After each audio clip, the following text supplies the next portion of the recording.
Man of the people. Anyway, texting. Surprise.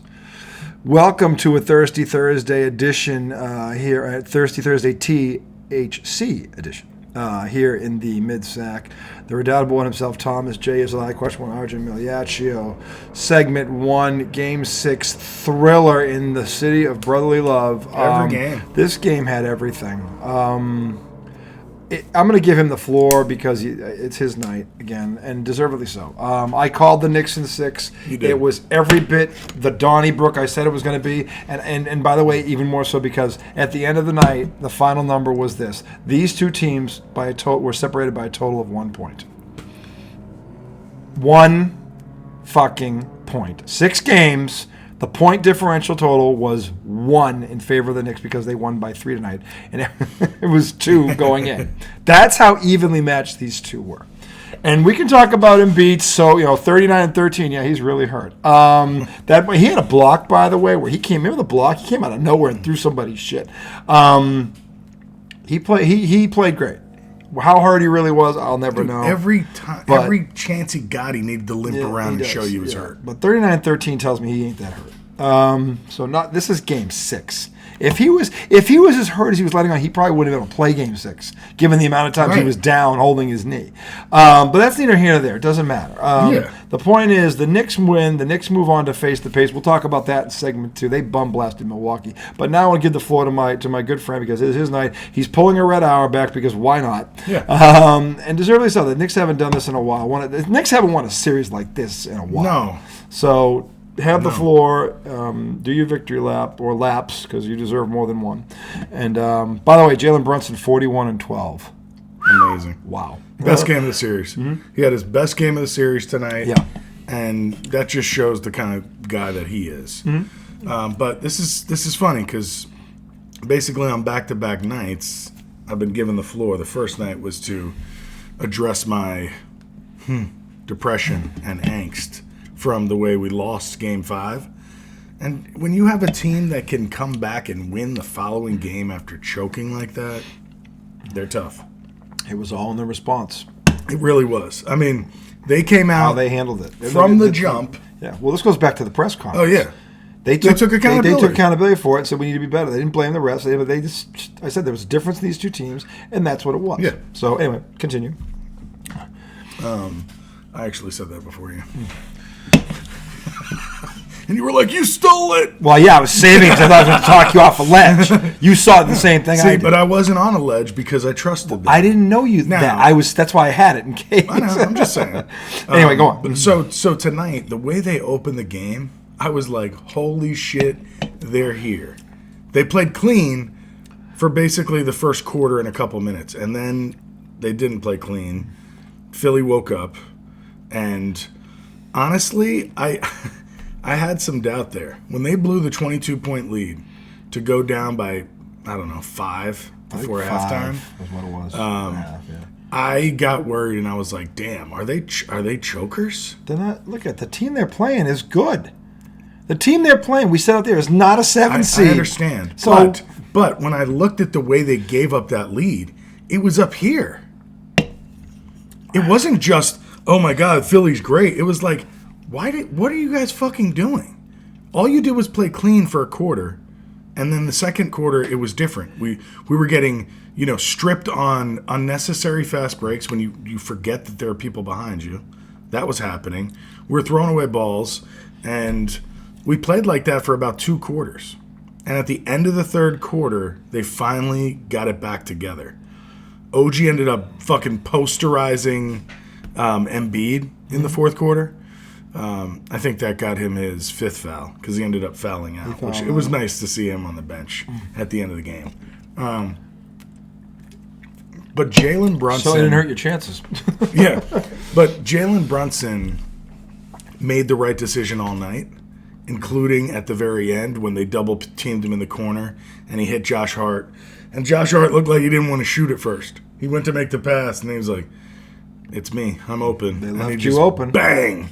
And he hit that big 3-pointer. Yep. That was amazing. But, they still had to finish the game because... Well, again, they ran 2 to DiVincenzo because of the shooter he is. Mm-hmm. It was going to be hard. Yeah. That's who you gamble off of. Honestly, Philly made the right play there. Hart made the shot. No doubt. I'm not the way DiVincenzo was shooting the ball. I wouldn't have let him get. And they had to get the ball out of Brunson's hands because he was destroying them. So you do what you have to do. You know how many times he drove into the lane and slowed down so they could run into his back as he jumped up, and then he would make the shot. He was running circles around them. It was great to see. We talked a lot about DiVincenzo being involved, and you were talking about, like, why don't they have plays for him? I don't see anything. I'm not sure that they had plays for him tonight, but the ball was moving. They were looking for him. The ball was moving. They were looking for him. Like, the ball was moving around the fucking perimeter a lot, and then they would drive in. Typically, it would be like Josh Hart, and he would kick, and DiVincenzo was there, and, man, he had some big shots. They responded like a kid who's won a national championship. Oh, yeah. Guys, here's the thing. These guys are champions. Yeah.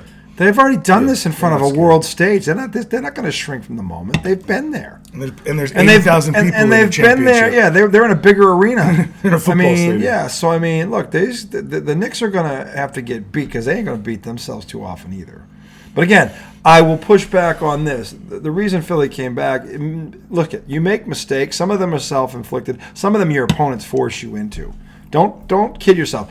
Nick Nurse, and maybe he did it out of desperation, but the induction of Buddy Hield into that game is what started that comeback. Because that kid came out of the gate chucking, and he was on, and they needed it. Embiid was cold for a while. Maxey was pretty much bad all night. Kudos to the Knicks on the defense. I don't think Maxey was bad. I think he got taken out. They took him out of the game.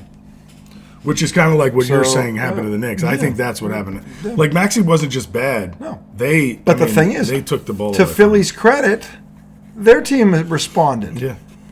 So, I said these two teams were evenly matched. I'm not going to sit here. The Knicks were the better team. The Knicks won. Okay? But when a team comes back like that, it's a two-part story. The team that's ahead makes some mistakes. The team that does make some plays. It kind of evens out. So it's one for the other. So I'm just saying shit? I do because I'm saying as much as I can't stand Philly. I'm not gonna. I saw what I saw, and they fought back, and I thought they were going to roll over too. They didn't roll over. They didn't. I thought they were done. I'm like, this is over. Wow. Okay. If we had kept playing clean, it would have been done. And then Buddy Hield comes in and starts hitting rainbow threes. And we start going, are we supposed to cover that guy? Yeah. Well, he hadn't played in 4 games. Should we cover that guy? Yeah, but after his third? Well, the third one, yeah. I mean, come on. You don't. I'll give you 2. Because the first one, No, but then the other 2 started hitting. Batum. I'm like, wait, this dickhead again? That is true. Yeah. So when we built our lead, not only were we outplaying Philly, they weren't hitting shots. They couldn't hit anything. They weren't hitting shots. This is the other thing. They were missing wide open shots. So that's a good point because it's not like I still think we would have had a lead. It wouldn't have been. No, you would have. I thought the Knicks were going to win Game 6. I didn't say how they were going to win it, but I said they were going to beat them because Philly was not going to. You have to beat them. If you're trying to predict a game in this series, you're an idiot. You're an idiot. The only thing that I predicted correctly was that these two teams were close, and I had no idea how right I was. Because 1 point in 6 total game, 1 point. The crazy part that's how close they were. The crazy part is, and how close was it to ending in 5 games? Again, Game 2. Game 2. It was very close. Game 2. Now, Game 5. Game 2. Philly coughed up Game 2. They should have won. So to me, that evens out. So no, I'm just saying if the Knicks didn't fall asleep, it's a 5-game series, and I hope they learn from that. I think they did because the way they played the end of this game tonight was very much under control. They got down by 10 in the second half, and as soon as they got down by 10, DiVincenzo hit a 3.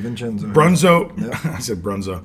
He's Italian. He's Brunson. He's one of us. Jalen Brunson. Brunzino. So, he had a couple where he got fouled and made and ones, and they stayed close. It was not 10 for long. No. As soon as it was 10, they started whittling it away, they got it tied going into the fourth quarter. 8-3. And I looked at Casey, and she was asleep. And I said, we tied it. Yeah. It's a good thing. No. It's a good thing. It wasn't a 2-7 matchup to me. It was a 2-3 matchup.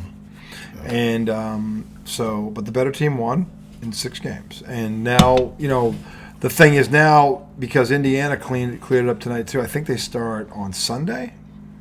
Is it Sunday, Game 1? We have to look that up. But I don't think it will be, right? Because isn't it already scheduled? Thursday. Isn't it always scheduled?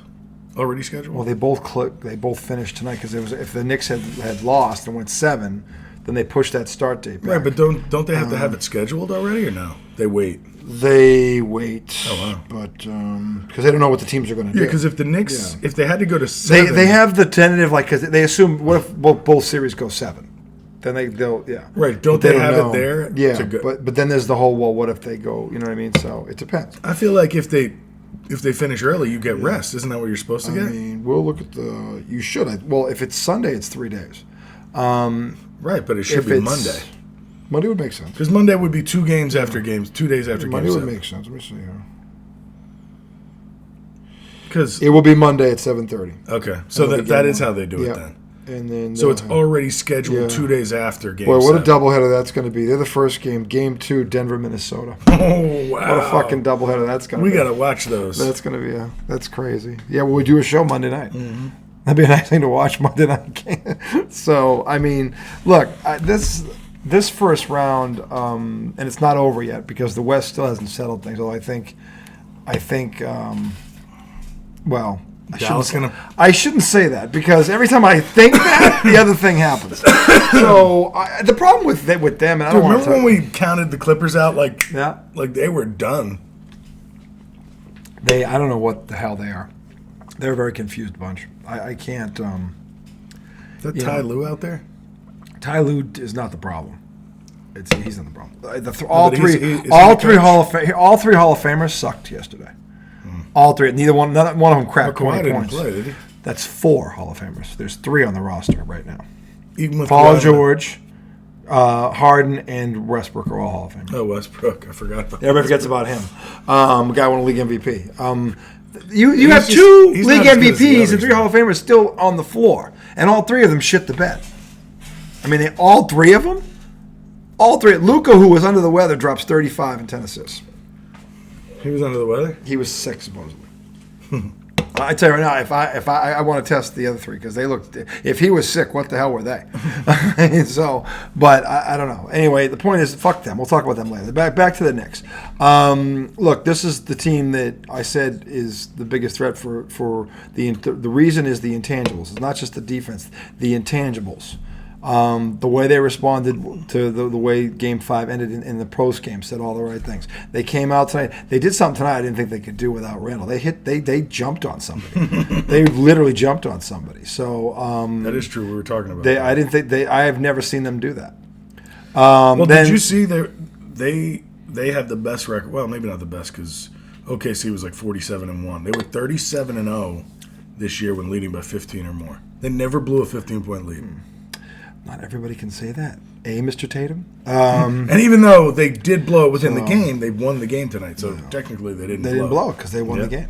So, look, it was a great series. I'll tip my cap to Philadelphia because they didn't give up. They fought through everything. And you got to respect that. Just because whether or not you think they fought. They could have quit in this game. They could have quit in this series. They were down 6 with 28 seconds left the other night. They didn't quit. So I will say that for them. Okay? Because a lot of teams would have quit. Yeah. Said they didn't, and they earn my respect in that regard. Do they need to clean up their act a little? Yeah, you do. Because honestly, the dirty stuff, it overshadowed. Embiid actually played. I would actually love to respect this team. Yeah, they're very tough. They're tough. Because they are tough as shit. Yeah.